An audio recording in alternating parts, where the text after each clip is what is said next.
Olha, eu queria ter um jogo de descanso, de ter que falar de arbitragem, de polêmica, mas lá vamos nós novamente ter que falar disso. O Atlético venceu seu primeiro jogo em casa no Ascioli, venceu de virada e a virada começou num lance que certamente vai ser discutido a semana toda, mais uma vez. E o Abecati acabou muito penalizado após fazer um jogo muito digno e que talvez merecesse uma sorte melhor do que essa derrota.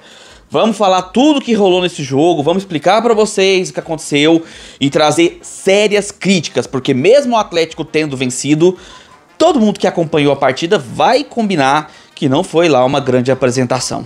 Mas vamos lá falar tudo isso depois da vinheta.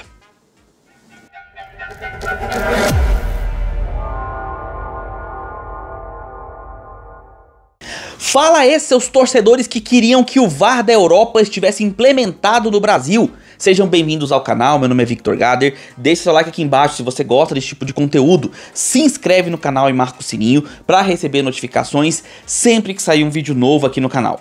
E já peço também que você compartilhe esse vídeo com seus amigos, para que outros torcedores recebam essa análise assim como você. Sem mais delongas, escalações na tela. E assim, o Abecati vem de um jogo bem competitivo. O time que foi fundado em 2016 e que vem conquistando os seus objetivos desde que começou, sendo campeão da terceira divisão, conseguindo acesso na segunda divisão em seu primeiro ano e nesse momento se mantendo na zona de classificação do Goianão em sua primeira participação na elite do estadual.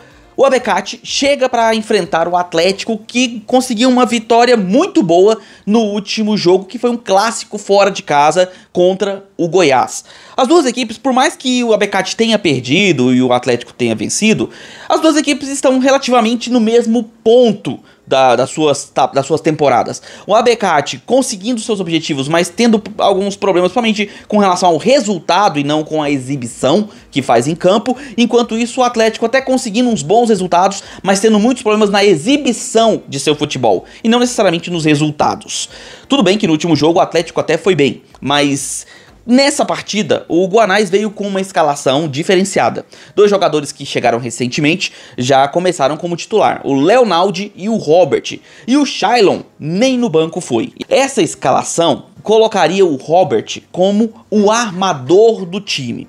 E o Abecati vindo para jogar no contra-ataque, claramente postado como tal, jogando fechado, armado para buscar o bote quando tivesse a oportunidade, feito isso pelo técnico Gabardo.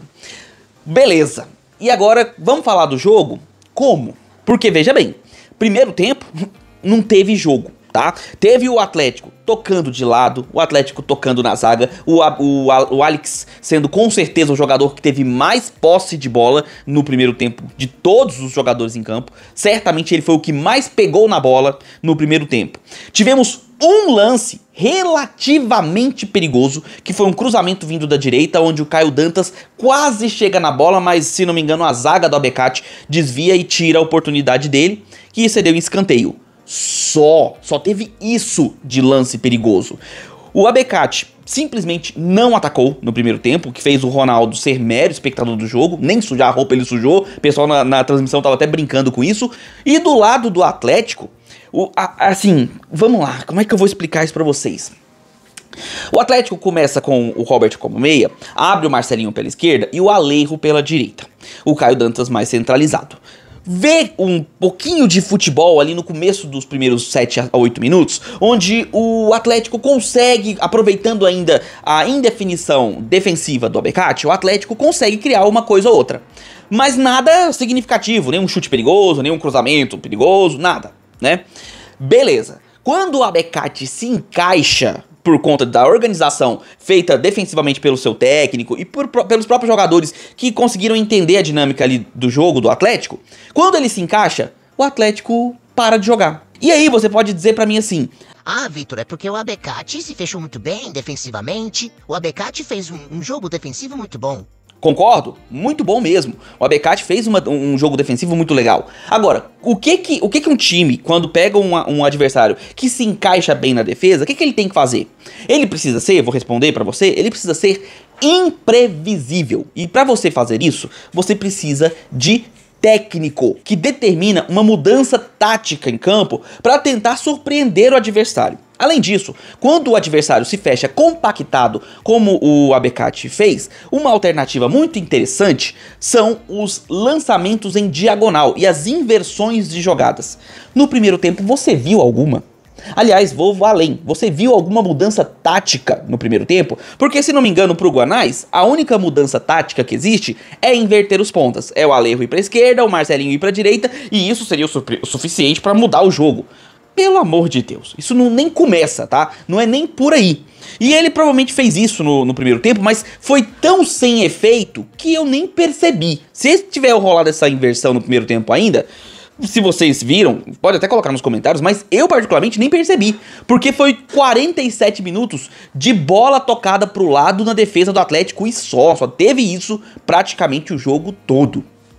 No segundo tempo, o Abercati veio com o Mococa, né, substituído, veio ali a campo, e ele já era um jogador que, na minha opinião, tinha se destacado no jogo contra o Vila, tá? E quando o Abercati pegava a bola e partia em contra-ataque, o Abercati mostrava que era capaz de criar algum perigo. Mas, até certo momento do primeiro tempo, o Atlético melhorou e veio com mais ímpeto para o segundo tempo. Inclusive com algumas substituições no decorrer ali do tempo. Mas uma que ele fez foi a retirada do Robert, que era o único meia que no primeiro tempo nem tinha participado do jogo praticamente. E aí pode até deixar um pouco de saudades do Shailon, né? Daqueles críticos do Shailon. Olha aí, ó, o Robert entrou, pouco fez. Mas eu não vou criticá-lo, porque é basicamente a primeira partida que ele entra como titular. É natural que ele não vai chegar arrebentando, né? Eu não esperaria isso, tá? Principalmente enfrentando uma equipe tão defensivamente bem postada como o Abercati estava. Mas pouco ele fez. E aí o Atlético começou a entrar com muitos atacantes. Um deles se destaca pra mim, que é o Federico. O atacante Federico, ele entrou buscando o jogo. E realmente, ele teve ali várias bolas pra finalizar, várias chegadas perigosas, teve assim, buscando realmente participar do jogo, tentando fazer as jogadas ofensivas, entrou bem, na minha opinião, tá?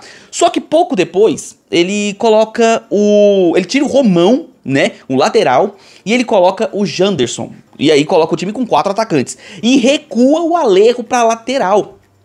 Quando ele faz isso, ele expõe exatamente as laterais do Atlético. Porque ele também entrou com o Marcinho no lugar do Ray Ramos. Que eu já falei algumas vezes, mas tem gente que discorda. Pra mim, o Marcinho chega a ser mais ofensivo do que o próprio Ray Ramos, tá? Ele consegue apoiar bem, ele tem um bom passe, ele finaliza bem. E o Ray Ramos tem essas características também, mas em menor quantidade. O Ray Ramos até retorna mais, ele busca mais auxiliar na defesa. E o Marcinho já tem um pouco de dificuldade com isso. Ele é um pouco mais lento do que o Ray Ramos, pelo menos na minha humilde opinião. E essa mudança foi crucial para o desastre, porque naquele momento, até o segundo tempo, o Atlético, aliás, o Abercati, era melhor do que o Atlético, tá? Porque ele se propunha a fazer um jogo defensivo e ele era muito efetivo no que estava fazendo. Tudo bem que no segundo tempo o Atlético até conseguiu criar alguns lances ali relativamente perigosos, principalmente cruzamentos em diagonal, onde chegava próximo do atacante finalizar, ou finalizou errado, o próprio Federico deu uma cabeçada perigosa, depois teve uma bola que passou ali na frente do Caio Dantas, do próprio Federico também, e foi pra linha de fundo, mas assim, nenhuma defesa perigosa do Breno, tá? Nenhuma defesa grandiosa que o Breno tenha feito, nada que tenha salvado o gol do ABK, nada, tá? E aí, com a substituição, aconteceu a tragédia que já ficava anunciada. Bola feita cruzamento nas costas do Marcinho. O jogador recebe a bola nas costas do Marcinho, consegue fazer o cruzamento. E aí, quem tá dividindo bola com o jogador do Abercati é o baixinho do Alejo, que não é lateral, então ele não tem característica defensiva, ele não vai saber subir no corpo do adversário para deslocar ele, ou vai ter um tempo de bola melhor do que o lateral Romão teria, por exemplo. Não. O jogador do Abercati subiu totalmente favorecido, totalmente inteiro na jogada, cabeceou no contrapé do Ronaldo, fazendo o primeiro gol da partida e o gol que ia inicialmente dando uma derrota mais do que merecida para o Atlético, e uma vitória muito merecida do técnico Gabardo, que estava fazendo um trabalho tático espetacular, anulando o Atlético. O jogo seguiu e parecia simplesmente que ia ser uma derrota, ou no máximo um empate numa bola chorada, num chute resvalado, numa bola cagada que o Atlético faria.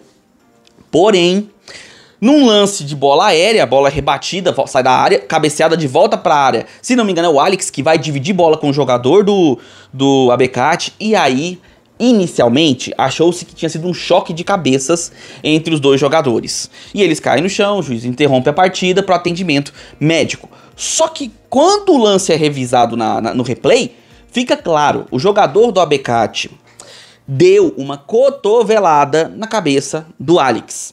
Uma grande burrice do jogador do Abecate, porque ganhando o jogo, dominando o adversário, tá? Defensivamente também existe o domínio, e defensivamente o Abecate estava muito bem postado, então ele dominava o Atlético. Dominando o Atlético, ele não pode se dar ao luxo de fazer uma entrada como aquela, nem perto da área, nem longe, correndo o risco de colocar o seu time com um a menos. Ele vai claramente com o braço levantado em direção à cabeça do Alex. Um lance temerário que, se não é por querer, independente de ser por querer ou não, é falta. E é falta numa cotovelada, que geralmente vai para cartão vermelho. Só que aí tem o porém. Esse choque ficou aparentando, pelo menos a visão assim, inicial, que tinha sido dentro da área, ou pelo menos na linha. E aí, o juizão vai pro VAR. E aí eu vou deixar aqui pra vocês a imagem rolando.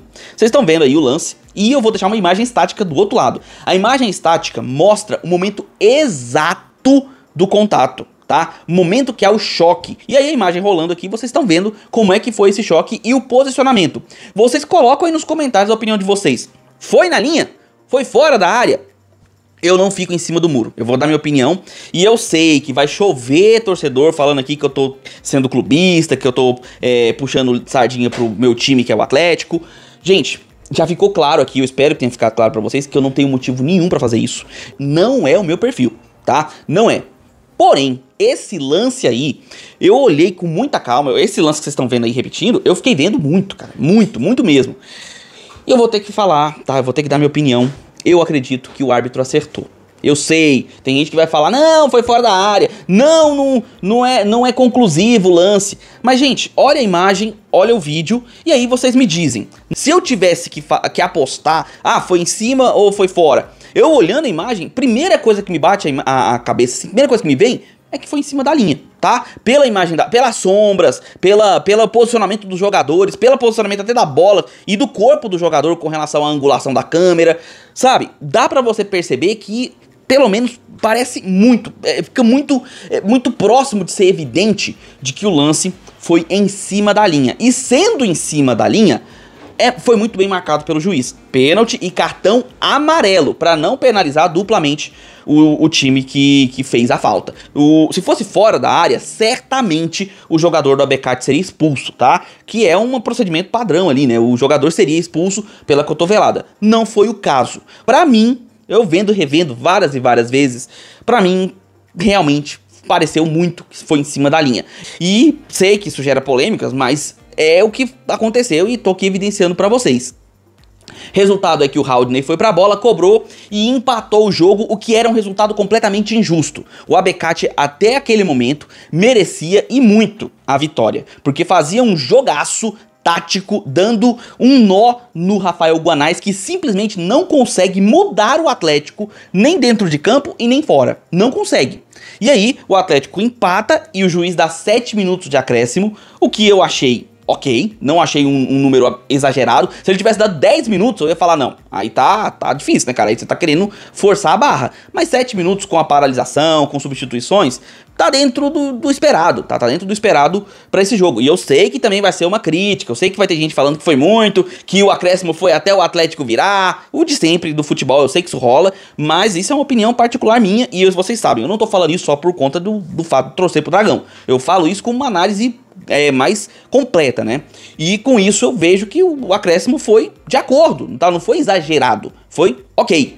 E aí o Atlético foi pra cima, tentou as jogadas, não tava conseguindo nada, como foi o jogo todo, não tava conseguindo fazer nenhuma jogada com a bola nos pés, mas se não me engano, o Marcelinho descola uma falta quase dentro da área, quase um segundo pênalti. E aí, cara, aconteceu o absoluto inesperado pra mim, tá? Eu jamais esperaria isso. O Alejo Cruz, que já tinha sido um jogador determinante na vitória contra o Goiás, ele vai pra cobrança de falta. E assim, eu nunca vi o Alejo Cruz bater falta. Eu já vi ele finalizar gol e tentar cruzamentos. E eu, sinceramente, não acho nem um pouco preciso os lances que ele faz isso, tá? Eu acho que ele, inclusive, peca muitas vezes num cruzamento muito mais forte do que deveria, um chute muito mais forte do que deveria, enfim. Ele erra quando a bola tá rolando. Agora, com a bola parada, ele vai pra cobrança e ele bate uma falta muito, mas muito bem batida. O goleiro até chega nela, mas a falta é tão bem batida que o goleiro já pega a bola praticamente dentro do gol. E o Alejo, que mais uma vez não se destacou durante o jogo, não foi um jogaço que ele fez, não fez um jogo bom, inclusive ele errou bastante o jogo, errou bastante naquelas que se esperava dele, que seria basicamente jogar pelas pontas, basicamente fechar a marcação, ajudar no ataque. Nisso ele não foi bem, mas na última bola, praticamente foi assim lá no jogo contra o Goiás, nesse jogo de novo, praticamente na última bola, ele salva o emprego do Guanais. Pelo menos essa é a impressão que eu estou ficando, tá? Ele faz o segundo gol e dá a virada pro Atlético e a primeira vitória do Dragão no Ascioli. E olha, eu já tava pronto pra vir aqui pra vocês dizer que o Atlético no Ascioli tá com alergia a bom futebol. Porque, pô, todo jogo no Ascioli o Atlético não joga bem. E eu repito, eu vou insistir, mesmo com a vitória, o Atlético não jogou bem. E o ABK foi penalizado injustamente, tá? Não com os lances, mas com o resultado. Mais uma vez, inclusive, que é uma coisa que tem acontecido nessa temporada com ele. O time joga bem, o time joga pra vencer, o time merece vencer, inclusive, mas não consegue o resultado. Fez uma grande partida e eu parabenizo bastante o Gabardo pelo trabalho tático que ele tá fazendo, um trabalho impecável que ele fez no jogo de hoje, que merecia um resultado melhor. Mas futebol tem dessas coisas. Quando não vai com a bola rolando, vai com a bola parada. E foi assim que o Atlético descolou essa vitória. Vitória, até diria, um pouco injusta pelo futebol que o Atlético fez, mas coisas do futebol, né? É isso que a gente vive quando assiste esse esporte tão imprevisível. Mas e aí? O que você achou desse lance? O que você achou desse jogo? Achou que foi pênalti? Achou que foi fora da área? Achou justo a marcação do juiz? Achou que o Atlético está sendo favorecido? Diz aí nos comentários, não tem problema, se discorda da minha opinião, não tem problema, deixa aí nos comentários que eu quero saber, eu respondo todos, pode ficar tranquilo, respondendo com educação, comentando aqui embaixo com educação, pode ter certeza que eu respondo todos os comentários, tá? Além disso, eu quero saber você falar também sobre o Abecate, o que você tá achando aí do Abecate Ouvidorense, o que você tá achando da campanha desse time novato do Goianão, acha que ele vai longe ainda nas fases decisivas, tá gostando do time, tem algum jogador do time que se destacou aí pra você, deixa aí nos comentários também a sua opinião, que eu quero saber. Se inscreva no canal e deixa seu like se você gosta desse tipo de vídeo, marca o sininho para receber notificações sempre que sair um vídeo novo aqui no canal. E eu peço que você compartilhe esse vídeo com seus amigos, para que outros torcedores recebam essa análise assim como você. E se você quiser conhecer um grupo de futebol onde você tem notícias durante todo o dia e ainda se diverte, se torne membro do canal a partir de R$ 1,99 e venha fazer parte do Gader Futebol Clube, o grupo do WhatsApp onde você recebe notícias durante todo o dia, não só de futebol, como de vários assuntos relevantes para você. Além disso, você tem conteúdos exclusivos e antecipados aqui do canal e de outras redes sociais também. Lá tem, por ser um grupo de futebol, tem piadas, memes, figurinhas, mas dentro do âmbito esportivo. Nada pessoal, até porque temos torcedores de todos os times por ali, tanto do futebol goiano quanto de futebol dos outros estados. Temos torcedores diversos lá, é um grupo bastante democrático e bastante demográfico também, né? Porque pega a galera de todo o país aí. Além disso, para completar, você ainda tem membros especializados em futebol para conversar com você por lá e comentaristas do YouTube para tirar suas dúvidas, inclusive eu. Tudo isso a partir de R$ 1,99 e você ainda me ajuda a continuar fazendo esse trabalho. Beleza? Vou ficando por aqui. Nós nos vemos nos próximos vídeos e um abraço de torcedor para todos vocês.